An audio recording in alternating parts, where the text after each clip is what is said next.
Hi, നമസ്കാരം. അപ്പോൾ വീണ്ടും ഒരു പുതിയ വീഡിയോയിലോട്ട് സ്വാഗതം. ഉണ്ടോ ഈ കാണുന്ന സ്ഥലം കണ്ടോ? ഇത് അതായത് നമ്മുടെ മുമ്പത്തെ വാഴ അവിടെ ഉണ്ട്, അതിൻ്റെ നേരെ മേലുള്ള സ്ഥലമാണ്. ആ വാഴ എന്ന് പറഞ്ഞാൽ ഇത്തിരി താഴ്ന്ന് കിടക്കുന്നൊരു സ്ഥലമാണ്. ഇത് ഇച്ചിരിയും കൂടി ഉയർന്നിങ്ങനെ കിടക്കുന്നൊരു സ്ഥലമാണ്. ഒരു 10-20 വർഷമായിട്ട് എനിക്ക് തോന്നുന്നു ഒന്നും ചെയ്തിട്ടില്ല ഇവിടെ. ഇങ്ങനെ കാട് പിടിച്ച് കിടക്കുകയായിരുന്നു. കാരണം കൂടുതലും പാറയുള്ള പ്രദേശങ്ങളാണ്. അതിൻ്റെ മേലെ റബ്ബറുണ്ട്, അവിടെയും അങ്ങനെ വലിയ പാറയില്ല, ഒരു കുന്ന് തന്നെ. പക്ഷേ ഈ സൈഡ് കംപ്ലീറ്റ് പാറയായിരുന്നു. അതിവിടെയൊക്കെ പാറ നിൽക്കണുണ്ടോ, വലിയ വലിയ പാറകൾ. അപ്പോൾ അതിന് നമ്മൾ ഒന്ന് വെട്ടി തെളിച്ചു. ഏകദേശം ഒരു രണ്ടല്ല കേട്ടോ, ഒരു മാസമായിട്ടുണ്ടാവും വെട്ടി തെളിച്ച്.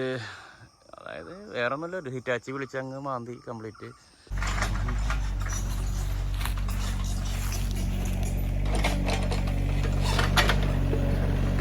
ഇതുപോലെ വാരം കോരിയിട്ടിട്ടുണ്ട്. അപ്പോൾ ഈ വാരത്തിൽ കൂടെ നമ്മൾ പയറിട്ടിട്ടുണ്ട്. പയറെന്ന് പറഞ്ഞാൽ ഇങ്ങനെ വിതയ്ക്കല്ല ചെയ്തത് കേട്ടോ, നമ്മൾ കുത്തി കൊടുത്തു സെൻട്രിൽ കൂടെയും സൈഡിൽ കൂടെയൊക്കെ ആയിട്ട്. പിന്നെ ഓരോ സെൻട്രിൽ കൂടെ മുളക് തൈ കൊടുത്തിട്ടുണ്ട്. അപ്പോൾ ഈ തോട്ടിലൊക്കെ വാഴ വയ്ക്കാനുള്ളൊരു പരിപാടിയാണ്. അപ്പോൾ വാഴ എന്ന് ഉദ്ദേശിക്കുമ്പോൾ നമ്മൾ ഇനി നേന്ത്രവാഴ വയ്ക്കാനുള്ളൊരു പരിപാടി ഇല്ല ശരിക്കും ഇവിടെ.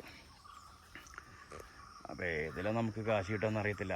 അതിൽ മറ്റെന്താ പറയുക, നേന്ത്രയ്ക്ക് കാശ് പറഞ്ഞാലും ഒരു നാടൻ വാഴ വയ്ക്കാലോ എന്നുദ്ദേശിച്ചിട്ടാണ്. അപ്പോൾ അതിൽ കുറച്ചെങ്കിലും കിട്ടുമല്ലോ എന്ന് കരുതിയിട്ടാണ്. അപ്പോൾ ഞാനതൊരു സ്റ്റെപ്പായിട്ടാണ് വെച്ചിരിക്കുന്നത്. ഇപ്പോൾ ഓൾറെഡി അവിടെ ഒരു 2 സ്റ്റെപ്പ് ഉണ്ട്. ഒരെണ്ണം 3 മാസമായതുണ്ട്, ഒരെണ്ണം 2 മാസമായതുണ്ട്. ഇതിപ്പോൾ ഇനിയിപ്പോൾ ഒരു ഈ ആഴ്ചയും കൂടി കഴിഞ്ഞാൽ ഞാനതിൽ വാഴ വയ്ക്കും. അപ്പോൾ കുറച്ച് കന്നിൻ്റെ പരിപാടികളായിട്ട് നടക്കുകയാണ്. കുറച്ച് റോബസ്റ്റ്, ഞാലിപ്പൂവൻ, പാളയംകുടൻ, അങ്ങനത്തെ കുറേ നാടൻ വാഴകൾ, കദളി, ചെങ്കദളി, അങ്ങനത്തെ കുറച്ച് നാടൻ വാഴകൾ വയ്ക്കാനുള്ള പരിപാടിയാണ്. പിന്നെ എന്താണ് ഗ്രാനൈലോ അങ്ങനെ എന്തൊരു വാഴയുണ്ട്, ഞാൻ അന്വേഷിച്ചിട്ടുണ്ട്. അപ്പോൾ അവിടെ റെഡി ആയിട്ടുണ്ട്. അപ്പോൾ കുറച്ച് വാഴക്കന്ന് മേടിച്ച് വയ്ക്കാനുള്ളൊരു പരിപാടിയാണ് ഞാൻ.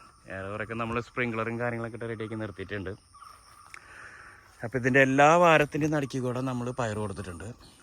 പയർ നമ്മൾ ഏതാണ് കഴിഞ്ഞ പ്രാവശ്യം ഞാൻ കൊടുത്തിട്ടുണ്ടായിരുന്നു, ആ സെയിം തന്നെ. എന്താണ് VNRൻ്റെ ലളിത എന്ന് പറഞ്ഞൊരു പയറാണ് കുത്തിക്കുന്നത്. അപ്പോൾ അത് കുത്തിയിട്ട് ഒരു 2 ദിവസമായിട്ടുണ്ട്. അപ്പോൾ അതിൻ്റെ വീഡിയോ എടുത്തില്ല. അപ്പോൾ അത് മുളച്ച് വരുന്നേ ഉള്ളെന്ന് തോന്നുന്നു. എവിടെ നോക്കണ്ട, ഇവിടെ ആയിട്ടില്ല, മുളച്ചിട്ടില്ല, 2 ദിവസമായിട്ടുള്ളൂ. എവിടെയാ 1-2 മുള ഞാൻ കണ്ടു, ഇങ്ങനെ പൊന്തി വരുന്നുണ്ടായിരുന്നു കണ്ടോ. അപ്പോൾ അടുപ്പിച്ചല്ല നമ്മൾ നട്ടേക്കണത്. ഒരു അടി ഗ്യാപ്പിൽ 2 പയർ വിത്ത് കൊടുത്താണ് ചെയ്തേക്കുന്നത്. അപ്പോൾ അതിട്ടിട്ടുണ്ട്. VNRൻ്റെ സീഡിൻ്റെ പേരാണ് കേട്ടോ, VNRൻ്റെ ലളിത എന്ന് പറഞ്ഞൊരു പയറായിരുന്നു. കഴിഞ്ഞ പ്രാവശ്യം ഇട്ടപ്പോൾ എനിക്ക് നല്ല റിസൾട്ടായിരുന്നു. പക്ഷേ ഇത് മറ്റേ പയർ പോലെ നമുക്ക് ഒരുപാട് നാളിങ്ങനെ പൊട്ടിക്കാൻ പറ്റത്തില്ല. ഒരു 2-3 പ്രാവശ്യം മാക്സിമം, അത് കഴിയുമ്പോൾ അത് തീർന്നു. അപ്പോൾ എനിക്കും തോന്നി, കാരണം അതുണ്ടാവുമ്പോൾ ഇങ്ങനെ പ്രാന്ത് പിടിച്ചവരുണ്ടാവും പയർ. എല്ലാവരും ഒറ്റയടിക്ക് ഉണ്ടാവുകയാണ്. ജസ്റ്റ് അവർ പറയുന്നത് 45 ദിവസമാണ്. കറക്റ്റ് 45-ാമത്തെ ദിവസം 45-50 ദിവസം നമ്മൾ വിളവെടുത്തു. അത് കറക്റ്റായിട്ട് നമുക്ക് കിട്ടിയിട്ടോ. അപ്പോൾ ഇവിടെയൊക്കെ നമ്മൾ വാഴ പരിപാടിക്കാണ് കിടക്കുന്നത്. എന്തായാലും ഫുള്ള് നാടൻ വാഴയാണ് ഉദ്ദേശിക്കുന്നത്. വേറെ ഇനി നേന്ത്രഞ്ഞാൽ കയറ്റുന്നില്ല. തൽക്കാലം ഓൾറെഡി അവിടെ ഉണ്ട് നമുക്ക്. ഇനിയിപ്പോൾ അതിന് വില കിട്ടിയില്ലെങ്കിൽ തന്നെ ഇത് കൂടെ അഡ്ജസ്റ്റ് ചെയ്ത് പോകാമല്ലോ എന്ന് കരുതിയിട്ടാണ്. അപ്പോൾ ഇത് 3-4 സ്റ്റെപ്പായിട്ട് ഇങ്ങനെ വെട്ടാൽ നമുക്ക് ഒരെണ്ണം കഴിഞ്ഞാൽ അടുത്തതിലേക്ക് പതുക്കെ തന്നെ വെട്ടി തുടങ്ങാം എന്നുദ്ദേശിച്ചിട്ടാണ് നമ്മളിങ്ങനെ ചെയ്യണത്. അപ്പോൾ ഇനി ഈ ആഴ്ച ഏറെക്കുറെയൊക്കെ വാഴയുടെ പരിപാടി നമ്മൾ സ്റ്റാർട്ട് ചെയ്യും.